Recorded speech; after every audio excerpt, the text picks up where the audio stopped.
Holland Park Road is a quiet back street located in Kensington, West London. It is perhaps best known today for Leighton House, the former home and studio of the artist Frederick Leighton, whose works depicting historical, mythological and religious subjects made him one of the most popular artists of the late Victorian age and led to him becoming the first painter to be granted a peerage, a distinction which was announced in the New Year's Honours List of 1896. The patent, creating him first Baron Leighton of Stretton in the county of Shropshire, was issued on the 24th of January 1896. Unfortunately, since he died the next day and had no children, the baronetcy died with him, giving him the posthumous distinction of holding the record for the shortest-lived peerage in history. In the late 19th century, Holland Park Road and the surrounding streets became a popular enclave with artists and, in addition to Frederick Leighton, a veritable colony of extremely well-off painters and sculptors settled in the locality, amongst them the pre-Raphaelite Valentine Princeps, the caricaturist Phil May, and Herbert Gustav Schmalz, whose depictions of New Testament topics became massively popular in the 1890s. Indeed, his The Return from Calvary was sent on a nationwide tour in 1894, and by November of that year, over 500,000 people had turned out to view it. However, in early December 1894, as well as plaudits and praise for his artistic work, Schmalz's name appeared in newspapers in relation to a shocking murder that, as far as some sections of the press were concerned, was on a par with the Whitechapel murders, and which, when a letter purporting to come from the perpetrator and signed Jack the Ripper was received by the police, suggested to some that the miscreant behind the previous outrages had returned. The story of what the press dubbed the Kensington murder or the Kensington tragedy began at around 11:30 on the night of Sunday the 25th of November 1894, when Herbert Schmalz left his home on Holland Park Road to post a letter. As he was passing Lord Leighton's house, he noticed a man and a woman coming towards him. The woman, he later recalled, was short and shambling in gait. The man was tall and erect. He had conspicuously broad shoulders, a clean-shaven face with small head and feet. He wore a billycock hat and a Chesterfield overcoat. However, since there was nothing really suspicious about the couple, Schmalz paid them little attention as he passed them, and he continued on his way with his errand. Having posted his letter, Schmalz returned to Holland Park Road, where he noticed the same couple about 100 paces further along, outside the house of Valentine Princeps. The woman was leaning against the wall, and the man was about a foot away from her. As Schmalz looked on, the man seemed to fall against the woman, and the couple collapsed on the pavement with a thud. There was a slight movement, after which the woman cried out, "You brute!" Hitting his stick on the pavement, Schmalz called out, "What are you up to?" and hurried towards them. As he got closer, the man sprang to his feet and headed off at great speed towards Addison Road. Schmalz gave chase. As he passed the woman, who had now risen to her knees, he heard her exclaim, "Oh, Christ!" in a tone of great surprise. With Schmalz in hot pursuit, the man turned left along Addison Road, then left again onto Kensington High Street, where Schmalz, having lost sight of him, gave up the chase and returned home. He had the presence of mind to make a quick sketch of what he had seen, but, showing little to no concern for the woman's welfare, he retired to bed, not realizing that he had in fact witnessed a murder taking place, and, despite the fact that he heard a police whistle shortly after retiring to bed, it would be another 5 days before he actually came forward to, in the words of one newspaper, acquaint the police of his dreadful secret. At 11:45 that night, Mr. Herman Sorber, a retired tradesman, arrived in Holland Park Road to pick up his daughter, who had spent the evening at number 8. "As I was walking along on the right side," he later recalled, "I saw something on the pavement. It was a woman lying on the path with her head towards the curb. I thought she was a drunken woman and shouted out, but received no answer. As she did not move, I looked round and found she was lying in a pool of blood. The road is very badly lighted just there, and I could not see anyone. I immediately proceeded to my friends and informed them of what I had witnessed. Mr. Corbould went out for assistance."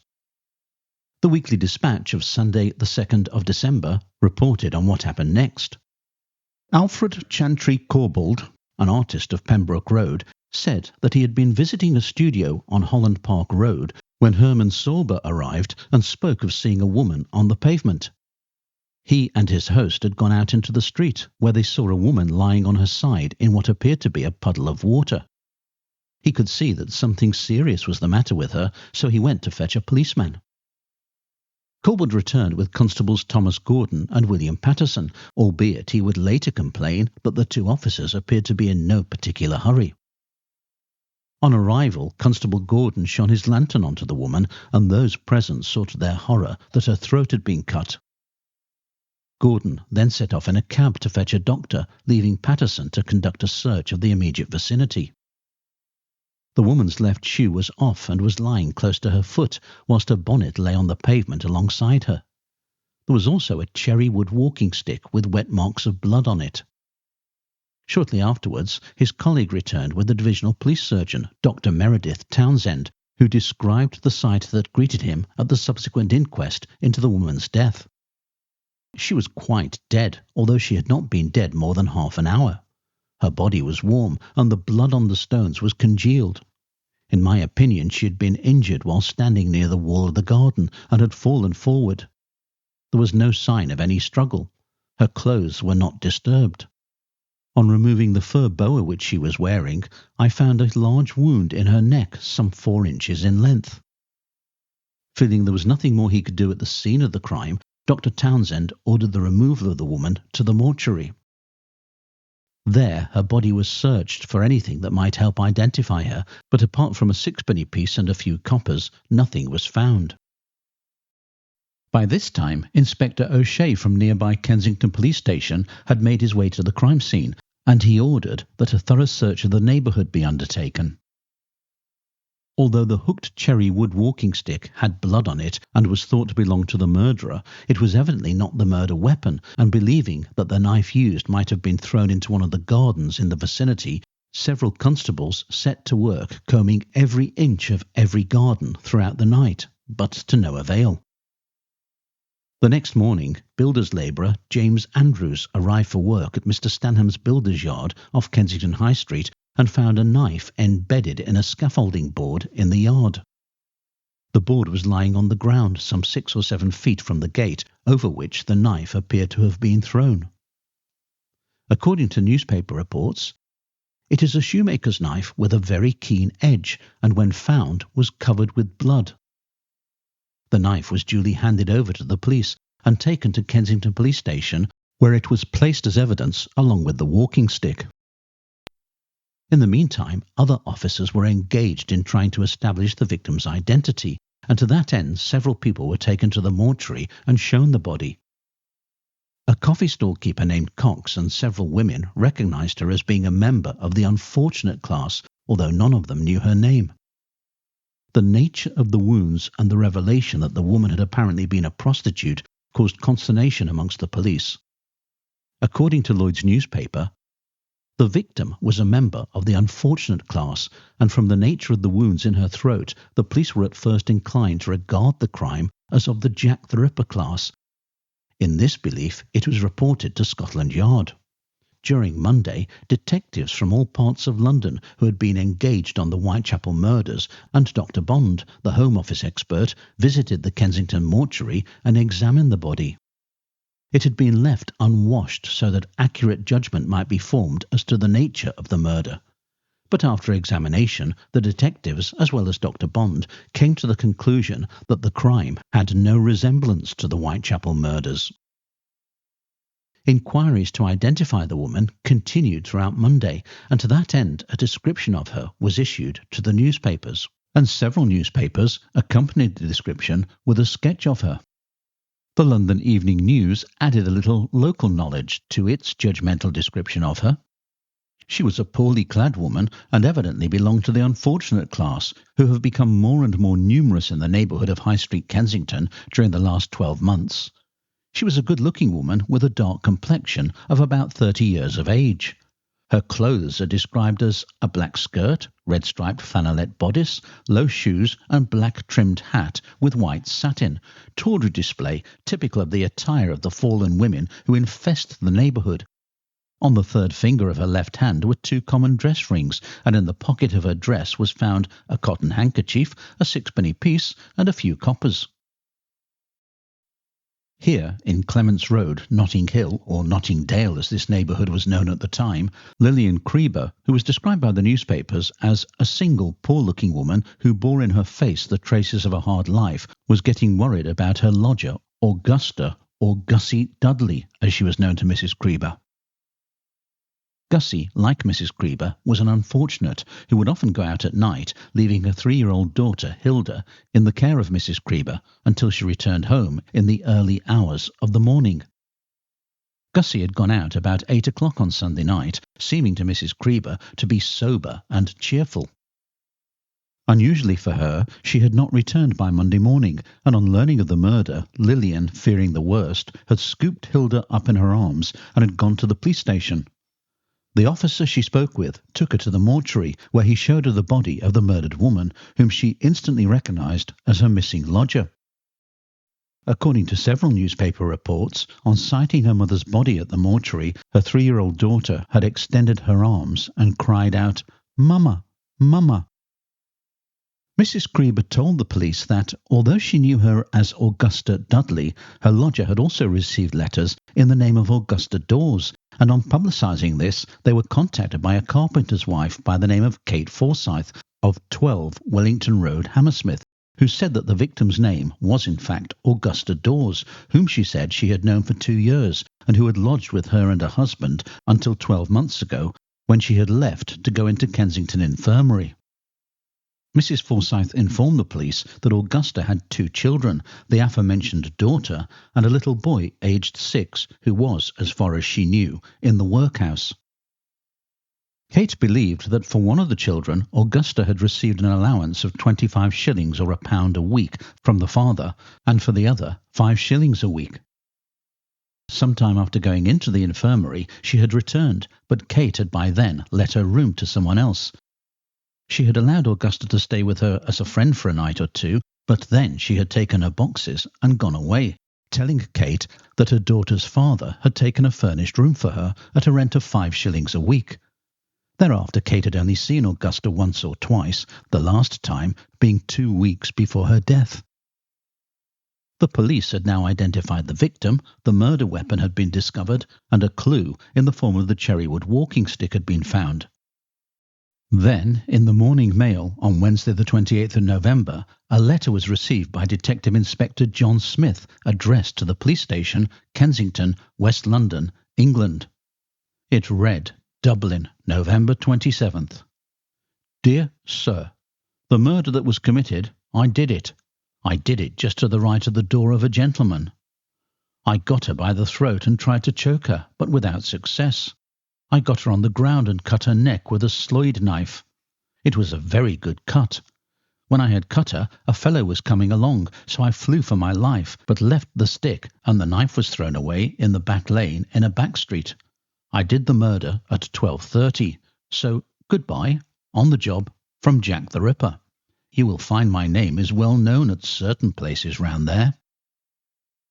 Unlike many of the letters that over the years had come in from Jack the Ripper, this one would prove instrumental in identifying the perpetrator of Augusta Dawes' murder.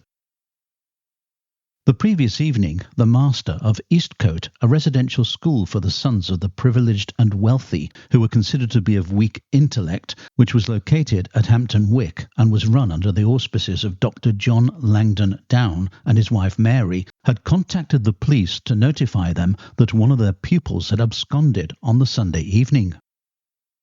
The pupil was 21-year-old Reginald Saunderson, the son of Mr. Llewellyn Traherne Bassett Saunderson, J.P., and nephew of Colonel Edward James Saunderson, the Member of Parliament for North Armagh.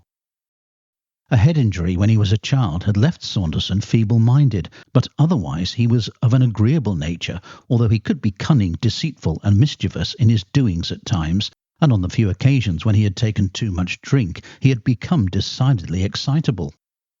Saunderson had been a pupil at Eastcote since December 1888, but since he had not been confined there by a doctor, he was not considered dangerous and consequently was not watched as closely as other patients. Indeed, he had absconded many times for short periods and had had to be brought back, although he had not done so for the last 2 years. Shortly before the murder, he had turned 21, making him an adult, and his time at the school was drawing to a close. 2 or 3 months before, his family had decided that once he had finished at Eastcote, they would send him to Canada to work as a farmer or a labourer, and Dr. Langdon Down had suggested that he should do a little gardening and digging work at Eastcote to prepare him for his forthcoming career. Saunderson had readily agreed to the suggestion, and he subsequently borrowed a knife from one of his fellow pupils for cutting and pruning purposes. On the evening of Sunday the 25th of November, he had arranged to go to the local church with some of his schoolmates, but at the last moment he had excused himself, telling them that he had promised to accompany one of the masters to a different church. Unbeknownst to the other boys and the staff, Saunderson had then set off alone on foot for London, taking with him the knife and a cherry wood walking stick that belonged to another pupil. Over the next few days, as particulars of the murder of Augusta Dawes began appearing in the newspapers, several pupils and masters at the school became concerned that Saunderson might have been involved, and on Tuesday the school had contacted the police. The next day, Chief Inspector Swanson and Inspector John Smith made their way to Eastcote, taking with them the cherrywood walking stick, the knife, and the Jack the Ripper letter that had been received at Kensington Police Station that morning. They met with schoolmaster Francis Rollison, who identified the walking stick and the knife as having been taken from the school. They then handed him the Jack the Ripper letter, and he instantly recognised the handwriting as being that of Reginald Saunderson. Although convinced that they now knew the identity of the murderer, the police kept their suspicions from the press and public for the time being, although efforts began to apprehend Saunderson. Thanks to the letter, they knew he was in Ireland, and so they contacted their counterparts there with a view to tracing and arresting him. The inquest into the death of Augusta Dawes opened here at Kensington Town Hall on Thursday the 29th of November, with Mr. Luxmore Drew, the coroner for West Middlesex, presiding. The first witness called was Lillian Creeber, who identified the victim as a woman who had lodged with her and whom she knew as Augusta or Gus Dudley, although she had since found out that her actual name was in fact Augusta Dawes. According to Lillian, Augusta was not a sober woman. "She longed to drop a drink," she told the coroner's court. "She drank to excess, did she not?" interjected the coroner. "Yes, sir," Mrs. Creeber conceded. The next witness was Kate Forsyth, who identified the deceased as Augusta Dawes and said that she had lodged with her till 18 months ago. There was an awkward moment when a juryman asked Kate if she knew the name of the father of Augusta's daughter. Kate was about to answer when the coroner interrupted and observed that he didn't think they should ask that question unless it was a material point. Herman Sorber then testified to finding the body, and he was followed by Alfred Chantry Cobold, who recounted what he had seen and told how he had gone to fetch the police. Next came the 2 police officers, Gordon and Patterson, who told what they had seen, Patterson mentioning the cherrywood walking stick that he had found. At this point, the coroner recalled Lillian Creeber and, showing her the stick, asked if she had ever seen it before. Lillian replied that she hadn't and stated that when Augusta had left home on Sunday night, she was certainly not carrying a stick. The final witness that day was Dr. Meredith Townsend, who gave details of the scene that greeted him when he arrived in Holland Park Road and described the injuries that the victim had sustained. The coroner handed him the shoemaker's knife that had been found in the builder's yard on the Monday morning and asked him whether, in his opinion, it was such a weapon that might have caused the injuries described. Having examined the knife closely, the doctor opined that he was satisfied that it was the type of weapon with which the wound might have been inflicted. And with that, the inquest was adjourned until Monday, the 10th of December, to give the police time to obtain fresh evidence. Newspapers in the meantime had been delving into Augusta's history, and by the end of the week a picture of her past life had been built up. She was, it had been established, 28 years old, and she hailed from Bristol. She was the youngest daughter of a respectable family, her father being a wine and spirit merchant who had left his family and emigrated to Canada, where he died.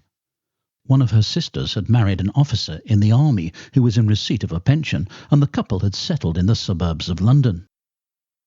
Augusta had remained at home with her mother, although she had worked as a barmaid at several hotels in Bristol, in one of which she met with the man who became the father of her first child. 5 years ago, her mother had died, and Augusta had left for London, where she lived with her married sister for 12 months. She became restless and longed, so the newspapers stated, for a more active and exciting life, and to that end she moved out and got a job as a barmaid. According to one newspaper, she dressed smartly and in good taste, and her conversation was that of a bright and intelligent woman. For a time, all went well. She was respected, well spoken of, and admired. Then trouble came to her. She had 2 lovers. The position of these men to each other may be briefly described. They were engaged together in business. The one man she admitted to her favours, the other she repulsed. The men quarrelled through jealousy of each other, it is said. Within a very few months after the quarrel between the 2 men, Augusta Dawes found that she was again pregnant, and her condition would no longer permit of her remaining at business. And 2 months before her child was born, she met in the skating rink at Olympia another man of gentlemanly appearance who spoke to her. They afterwards met frequently, and ultimately the girl went to live with him at a house in Fulham Palace Road. This man with whom she threw in her lot is now a convict. He was sentenced at the end of 1892 to 10 years penal servitude on a charge of fraud. Thereafter, Augusta had started drinking heavily, and her life had begun the downward spiral that eventually led to her murder. Reading these accounts in the newspapers appears to have pricked the conscience of Herbert Schmalz, and on the Saturday after the murder, he went to the police to tell them what he had seen during his errand to post the letter on the previous Sunday. One of the mysteries of the case is why it took him so long to come forward. He cannot have not known about the murder. Indeed, when he returned home, having chased the man who attacked the woman, he must have noticed the excitement in the street. Over the next few days, he would have seen the police searching for the murder weapon and would have been aware of inquiries being made into the woman's murder. And yet he didn't tell the police what he had witnessed until the following Saturday. I can only surmise that he had been out of London during that week, possibly in connection with the exhibition of his return to Calvary, but that is mere speculation on my part. However, when he did come forward, the police listened to what he had to say with great interest. They still hadn't released details of their prime suspect, so when Schmalz's description of the man he had chased matched that of Reginald Saunderson, they were even more convinced that they had their man. Furthermore, Schmalz's account of the pursuit and his assertion that the man was just too fast for him also tweaked the police's interest, since one of the things the staff at Eastcote had told them about Saunderson was that he excelled at sport, particularly running, and when he got going, no one could catch him. The officers investigating the murder now had little doubt that Saunderson was guilty of the crime. All that remained was to get him back to London to face justice. Throughout the remainder of the week, they were in contact with the Royal Irish Constabulary with a view to having Saunderson arrested. It had been established that Saunderson had eventually made his way to the home of Mrs. Copeland Jones, a friend of the family who lived near Belfast. On Tuesday the 4th of December, Saunderson was arrested by Sergeant Mount of the Royal Irish Constabulary, and following a brief appearance before a local magistrate, he was remanded in Armagh Jail, where he was granted special privileges on account of his social standing.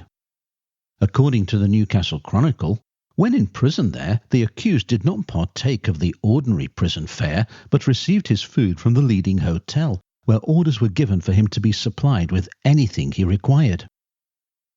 Soon afterwards, he was transported by train to Belturbet.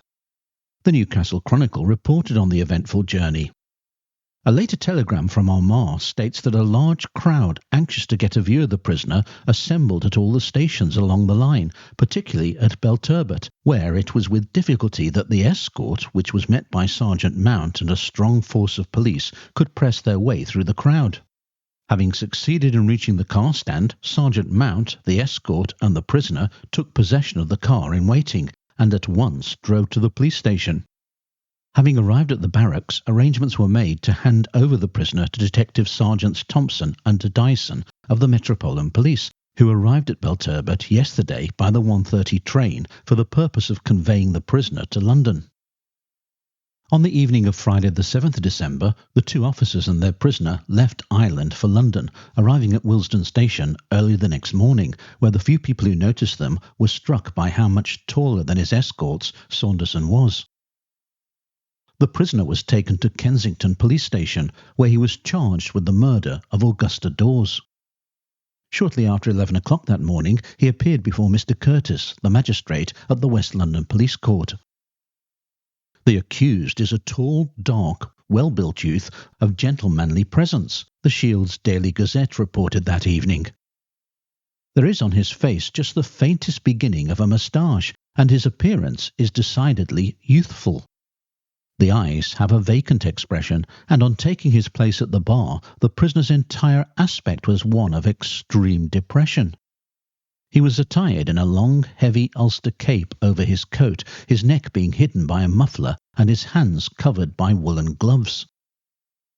Mr. Sims, prosecuting, outlined the case against him, mentioning the knife, the walking stick, and the letter, the handwriting of which, he said, had been confirmed as Saunderson's. At the end of the hearing, Saunderson was formally remanded to Holloway Prison until the following Saturday. The inquest into Augusta's death resumed at Kensington Town Hall on Monday the 10th of December. The first witness that day was Walter E. Nee, who identified Augusta as his cousin.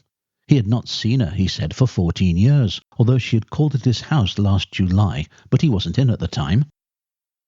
The next witness was Mr. Richard Stubbles, a resident of Holland Park Road, who recalled having seen the deceased with a man in Holland Park Road at about 11:30 on the night of the murder.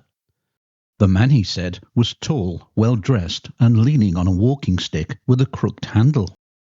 He got very close to the couple, at which point they moved on and headed in the direction of Addison Road. They appeared to him to be very friendly. Herbert Schmalz then testified to having witnessed the murder and told how he had chased after the man. At one stage, Mr. Llewellyn Saunderson attempted to give evidence as to his son's mental state, but the coroner told him that they would not go into the question of insanity. Following the coroner's summing up, the jury returned a verdict that the deceased was murdered by Reginald Saunderson. With the inquest concluded, the body was released for burial, and the funeral of Augusta Dawes took place on the afternoon of Tuesday the 11th of December. A crowd of some 200 people watched as the coffin was removed from the mortuary and placed on a hearse for the journey to the Kensington Cemetery at Hanwell. A mourning coach carrying a sister of the deceased and Mr. Nee, her cousin, followed. At the gates of the cemetery, two further coaches conveying her friends met the cortege, which then proceeded to the grave where Augusta Dawes was laid to rest. As for the fate of her little daughter, the Morning Leader, in its edition of Monday the 17th of December, informed readers that a lady in the neighbourhood of Kensington has adopted the infant child of Augusta Louise Dawes. The coroner has received several letters from the country offering to adopt the child. Reginald Saunderson made several further appearances at the West London Police Court, his last being on Thursday the 3rd of January 1895, on which date he was committed for trial at the Central Criminal Court, or Old Bailey. Much discussion took place over the next few weeks as to his state of mind, and several eminent medical men gave their opinion that he was insane and was not fit to stand trial. On Wednesday the 30th of January, he appeared at the Old Bailey before Mr. Justice Willis. According to Lloyd's Weekly newspaper, the prisoner stared vacantly about the court and listened listlessly to the evidence of the prison doctors. His dark, unkempt hair falling in heavy locks over his brow, his stubbly beard, and the deathly pallor of his features gave him an unusually weird appearance. Dr. Walker, the medical officer at Holloway Prison, testified that his mental state had deteriorated considerably and he had become so violent that they had found it necessary to restrain him in a straitjacket and place him in a padded cell. Asked by the judge if Saunderson had sufficient understanding to realise the charge and conduct his defence, Dr. Walker replied, "He is quite unable to take any notice of what is going on." The judge then told the jury that in his opinion no further evidence was required, and he asked them to consider their verdict. After consulting for a few minutes, they returned a verdict that Reginald Saunderson was of unsound mind and not in a proper state to plead. Mr. Justice Willis then announced, "That being so, I order him to be detained during Her Majesty's pleasure."